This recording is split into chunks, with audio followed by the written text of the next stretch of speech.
नमाज से गुनाह माफ हो जाते हैं। बेशक नबी सल्लल्लाहु अलैहि वसल्लम ने फरमाया गुनाह माफ हो जाते हैं तो हो जाते हैं भाई, है ना जी। अब इसमें उलमाए किराम की बहस है, सगीरा या कबीरा, छोटे गुनाह या बड़े गुनाह, इस बात की बहस है। लेकिन बहरहाल नमाज से गुनाह माफ हो जाते हैं, है ना जी। तो कोशिश हमें करना है, नमाज की पाबंदी की कोशिश और गुनाहों से बचने की कोशिश। हजरत शेख साहब ने कहा ना कि इसका मतलब ये नहीं कि नमाज पढ़ो एक तरफ और एक तरफ गुनाह भी किए जाओ, है ना, बल्कि नमाज इस काबिल हो, अगर हमारी नमाज हकीकत में नमाज है तो नमाज हमको बुरी बातों से, बुरे फैल से रोक देती है। हदीस के खुलासे में है वो नमाज, अगर नमाज है ना, हमारी जिंदगी दुरुस्त करने की चीज है ये। तो नमाज से खाली ऐसा नहीं कि खाली नमाज के वक्त हमारी जिंदगी दुरुस्त, 24 घंटे की जिंदगी दुरुस्त करने वाली चीज है ये। हाँ, इसीलिए कहते हैं हमारी जिंदगी कैसी हो जाए, शिफते सलात पर आ जाए, नमाज की शिफत पर हमारी जिंदगी आ जाए, है ना।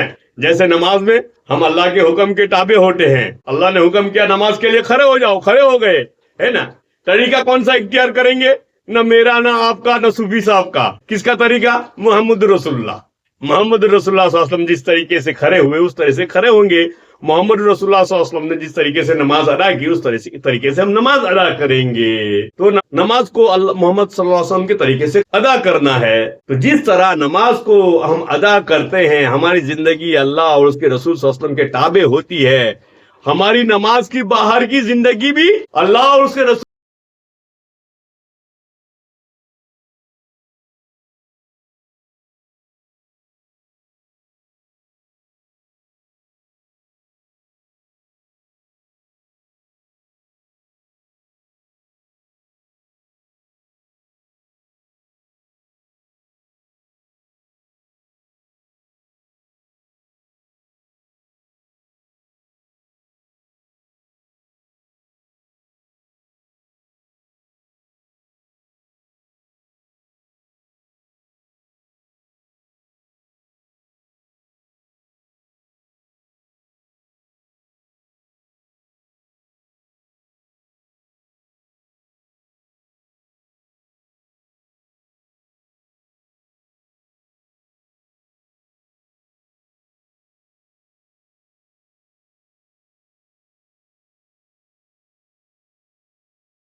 ये तो हासिल करने का तरीका हुआ। अब अमली मश्क क्या होगा, अमल कैसे करेंगे, वो नमाज ठीक करेंगे। नमाज ठीक करना है, हम सबको जज्बा है। रमजान का मुबारक महीना चल रहा है, कई मुमालिक में दूसरा रोजा चल रहा होगा, इंडिया में पहला रोजा है ना। रमजान में शौक होता है हमें या अमाल को ठीक करने के, अमाल को करने के, रमजान में बड़ा शौक होता है। और अल्लाह पाक ने काफी हमको फुर्सत भी दे रखी होती है इस वक्त में, और शरकत शैतान भी इस टाइम में कैद होते हैं। तो हमें दिल में जज्बा पैदा होता है कि भाई मैं भी अपनी नमाज को ठीक करूं। कैसे ठीक करेंगे, सबसे पहले अजान के साथ या अजान से पहले अपने आप को मस्जिद में आने का पाबंद बनाइए। क्या करेंगे, अपने आप को मस्जिद में लाने का पाबंद करेंगे, अजान के साथ या अजान से पहले। कुछ देर के लिए दिल में सुकून और इत्मीनान पैदा हो जाए, दुनिया की फिक्र, दुनिया की झमेले निकल जाए। इसलिए जहाँ नमाज पढ़ना है वहां जाके बैठे, जहाँ नमाज पढ़ना है वहां जाके कुछ देर के लिए सुकून से बैठना है। और फुर्सत के औकात में लंबी लंबी नमाज पढ़ के ध्यान जमाने की कोशिश की जाए, जिसमें हमारे कयाम लंबा हो, रुकू लंबा हो, सजदा लंबा हो, है ना। कयाम लंबा अब कैसे होगा, मुझे तो भाई मैं तो हाफिज कुरान नहीं हूँ, मुझे तो 2-4 सूरतें आती है, बस 2-4 सूरतें ही पढ़ लो और 2-4 सूरतें ही रिपीटेड किया करे, जितनी अल्लाह ताकत दे। अलम तरह से नास तक आती है तो अलम तरह से नास तक 10 बार रिपीट करो एक रकात में, दूसरी रकात में फिर से अलम तरह से नास 10 बार रिपीट करो, 15 बार रिपीट करो, 20 बार रिपीट करो। नफली नमाज है, कोई मसले मसाइल नहीं आएंगे इसमें इस बात के। जितना लंबा कयाम कर सके करने की कोशिश करे, जितना लंबा रुकू कर सके करने की कोशिश करे। रुकू में क्या पढ़ेंगे, सुभान रब्बियल अजीम, सुभान रब्बियल अजीम, सुभान रब्बियल अजीम। 3 मरतबा तो हमने पढ़ लिया। अरे भाई 5 मरतबा पढ़े, 7 मरतबा पढ़ो, 10 मरतबा पढ़े, 50 मरतबा 100 मरतबा, जितनी इस्तेदाद हो, जितना पढ़ सको बशाशत के साथ, हाँ, जितना लंबा रुकू कर सके करे, रुकू से खड़े हुए तो फिर कौमा, हाँ, खड़े रहे उसमें। ऐसा नहीं कि फौरन नमाज में फौरन सजदे में चले, कुछ देर के लिए उसमें भी हदीस की दुआएं हैं, है ना, तो दुआएं पढ़े, हमदन कसीरन तय्यबन मुबारकन फी, ये दुआ है, वो दुआ, अलग अलग दुआएं होती है उसमें भी। सजदे में गए, सुबहान रब्बियल आला, सुबहान रब्बियल आला, सुबहान रब्बियल आला 3 मरतबा पढ़ लिया आप, अरे भाई 50 मरतबा पढ़े, 100 मरतबा उसी को रिपीट करे और ध्यान जमाने की कोशिश करे कि अल्लाह के कदमों के सामने मेरा सर झुका है, इस बात का ध्यान जमाने की कोशिश करे। तो इस तरह से बताया कि कायदे में बैठे तो तहियात के बाद दुआएं मांगे, अल्लाहुम्मा इन्नी ज़लम, तो कोई भी दुआ मांग सकते हैं, ऐसा नहीं है यही दुआ, और दूसरी भी कोई दुआ पढ़ना हो पढ़ सकते हैं, और जितनी बार पढ़ना हो पढ़ सकते हैं, बार बार पढ़ो ये दुआ को, बार बार पढ़े, बार बार इसको पढ़े, और लंबी नमाज पढ़ने की 2 रकात नमाज ऐसी लंबी पढ़े, है ना, जिसमें ये तसव्वुर करे कि मैं अल्लाह को देख रहा हूँ। क्या तसव्वुर करे? मैं अल्लाह को देख रहा हूँ, ये सबसे आला दर्जा जी, इस बात की कोशिश करना नमाज में। क्या कोशिश करना? मैं अल्लाह को देख रहा हूँ, ये आला दर्जा। और इतना नहीं हो सकता है तो आखिरी दर्जा क्या है? नमाज का आखिरी दर्जा, मेरा अल्लाह तो मुझे देख ही रहा है। ये क्या हुआ?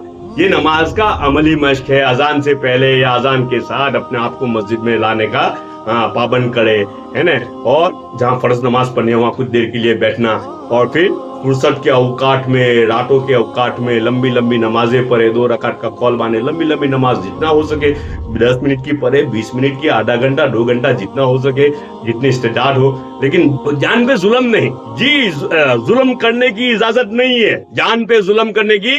वो एक बुढ़िया ने अपने आप को, आप सोचम पूरी रात नमाज पढ़ते थे, यहाँ तक के पैरों में वरम आ जाता था, तो बुढ़िया को मालूम पड़ा, तो बुढ़िया ने भी अपने आप को वो पूरी रात नमाज पढ़ने की कोशिश की। अब झोंका लगता है तो गिर जाती है, तो क्या किया, अपने आप को रस्सी से बांध दिया कि कहीं गिर न जाए। नबी सल्लल्लाहु को पता चला, नबी सल्लल्लाहु ने मना किया, ऐसा मत करो, मैं अल्लाह का नबी हूँ, अल्लाह का मुझ पे हक है, ये तुम्हारे लिए जरूरी नहीं है। किसी अमल के लिए जान पे जुल्म करना ये शरीयत में नहीं है। अगर किसी अमल के लिए जान पे जुल्म किया तो बजाय नेकी के गुनाह मिल सकता है, गुनाह हो सकता है जी, बात आगे करेंगे, है ना। जान पे जुल्म करना खाली एक अमल करने वाला एक अमल है, जहां जान बचाई तो गुनाह होगा। दूसरे तमाम अमलों के लिए जान को तकलीफ दी है तो गुनाह होगा, और एक अमल है जहां जान बचाई तो गुनाह होगा। वो कौन सा अमल है? दावत इल्लल्लाह जी, अल्लाह रब, अल्लाह रब, अल्लाह रब, इस पैगाम को लेके जब निकले गए ना, तो इससे जान बचाना ये जुल्म है, ये जुल्म है, ये जुल्म है, और इस पर गुनाह है। आगे बात करेंगे इंशाल्लाह। जागो प्यारे, जागो, चैन से सोना है तो अभी जागो। बिस्मिल्लाहिर्रहमानिर्रहीम। अबू मुस्लिम कहते हैं कि मैं हजरत अबू उमामा रज़ियल्लाहु तआला अन्हु की खिदमत में हाजिर हुआ, वो मस्जिद में तशरीफ फरमा थे।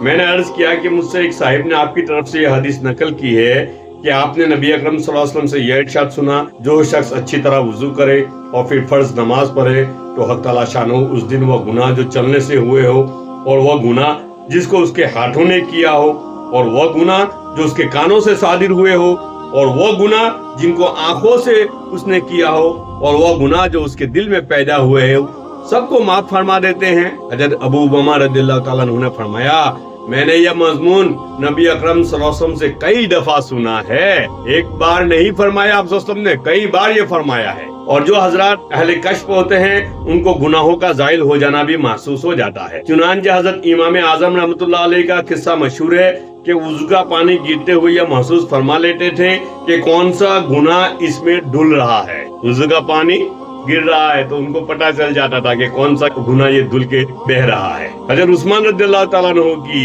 एक रिवायत में नबी अकरम सल्लल्लाहु अलैहि वसल्लम का यह भी इरशाद नकल किया गया है कि किसी शख्स को इस बात से मगरूर नहीं होना चाहिए। इसका मतलब यह है कि इस घमंड पर कि नमाज से गुनाह माफ हो जाते हैं, गुनाहों पर जुर्रत नहीं करना चाहिए। इसलिए कि हम लोगों की नमाज और इबादत जैसी होती है, उनको अगर हक ताला शानहू अपने लुत्फ और करम से कबूल फरमा ले तो उनका लुत्फ एहसान व इनाम, वरना हमारी इबादतों की हकीकत हमें खूब मालूम है। अगरचे नमाज का यह असर जरूर है कि इससे गुनाह माफ होते हैं, मगर हमारी नमाज भी इस काबिल है, इसका इल्म अल्लाह ही को है। और दूसरी बात यह भी कि इस वजह से गुनाह करना कि मेरा मालिक करीम है, माफ करने वाला है, इंतहाई बेगैरती है। اس کی مثال تو ایسی ہوئی کہ کوئی شخص یوں کہے کہ اپنے ان بیٹوں سے جو فلا کام کرے درگزر کرتا ہوں، تو وہ نالائق بیٹے اس وجہ سے کہ باپ نے درگزر کرنے کو کہہ دیا جان جان کر اس کی نافرمانیاں کرے۔ اللہ پاک ہم سب کو کہنے سننے سے زیادہ عمل کی توفیق عطا فرمائے۔